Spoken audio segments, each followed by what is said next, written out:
దేవునికి మహిమ కలుగునగాక. ఈ దినం దేవుని వాక్యం, యెహోవా మనకు తోడై ఉన్నాడు, వారికి భయపడకురి. గమనించినట్లయితే గనక ఏక మాటలను కాలేబు యెహోషువ కనాను దేశాన్ని వేగు చూడడానికి వెళ్ళి వచ్చినటువంటి వారిలో ప్రధానులలో వీరిద్దరూ కూడా ప్రముఖులు. అయితే 12 మంది దేశాన్ని వేగు చూడడానికి వెళ్ళినప్పుడు 10 మంది చెడ్డ సమాచారాన్ని తెలియచేశారు. 2 మాత్రమే నిజమైనటువంటి సమాచారాన్ని, అంత మాత్రం కాకుండా మనం నిశ్చయముగా ఆ దేశాన్ని జయిస్తాము, దేవుడు మనకు తోడుగా ఉంటాడు, కాబట్టి వారి బలాన్ని చూడొద్దండి, మన దేవుని మాత్రమే చూడండి అనేసి కాలేబు యెహోషువ చెప్తారు. ఆ సందర్భంలో వారు సర్వ సమాజంతో అనే మాటే, యెహోవా మనకు తోడై ఉన్నాడు, వారికి భయపడుకురి.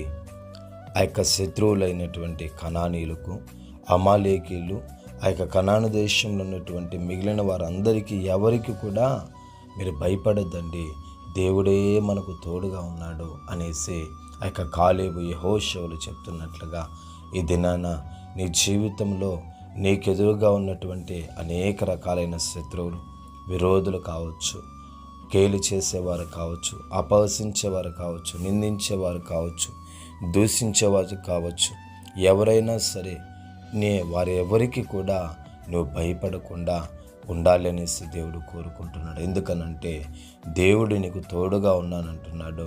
కాబట్టి ఎవరికి కూడా నీ విరోధమైనటువంటి అపవాది నీ మీద ప్రయోగించే ఎటువంటి బాణానికైనా, ఎటువంటి కుట్ర కుతంత్రాలైనా దేనికి కూడా నువ్వు భయపడద్దు. దేవాతి దేవుడే నీకు తోడుగా ఉన్నాడని మాత్రము నువ్వు మర్చిపోద్దండి. ఇశ్రాయేలు ప్రజలు కనాను దేశాన్ని ఎలాగైతే స్వాధీనపరుచుకున్నారో, అలాగే నిశ్చయముగా నీ ఎదుట ఉన్నటువంటి బలమైనటువంటి ఆశీర్వాదము, ఆశీర్వాదాన్ని ఆటంకపరుస్తున్నటువంటి శత్రువును నిశ్చయముగా లయపరచి, నిశ్చయముగా నీవు నీ ఎదుట ఉన్నటువంటి బలమైనటువంటి నిశ్చయమైనటువంటి ఆశీర్వాదాన్ని పొందుకునేటట్లుగా దేవాతి దేవుడు నీకు తోడు ఉండి నడిపిస్తాడు. ఇప్పటి వరకు ఏదైతే నువ్వు కన్నులారా చూస్తున్నావు కానీ దాన్ని పొందుకోలేకపోతున్నావో, దానిని పొందుకునేటట్లుగా దేవాతి దేవుడు నిశ్చయంగా కృపను నీకు అనుగ్రహిస్తాడు. ఇశ్రాయేలు ప్రజలకు కనాను దేశం అనేది దేవుడు చెప్పినటువంటి వాగ్దానపు దేశం. అదే ప్రకారంగా నీకు దేవుడు చెప్పినటువంటి వాగ్దానపు మాటలన్నిటిని కూడా ఆయన నిశ్చయముగా నెరవేరుస్తాడు. నిశ్చయముగా వాటన్నిటిని కూడా నీ అనుభవంలో ఉంచి, యాకోబు స్వాస్థ్యమును నీ అనుభవంలో ఉంచి నేను దీవించి ఆశీర్వదిస్తాడు. నీ శత్రువుకు భయపడొద్దు, ఆయన మాత్రమే నీకు తోడై ఉన్నాడు. దేవుడి మాటలు దీవించునుగాక.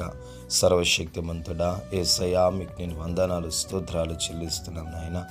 మీరు మాకు తోడై ఉండండి, శత్రువులను జయించే కృప మాకు అనుగ్రహించి సహాయం చేయవలసిందిగా యేసు నామంలో అడిగి పొందుకొని ఉన్నాము పవిత్ర తండ్రి. ఆమేన్, ఆమేన్.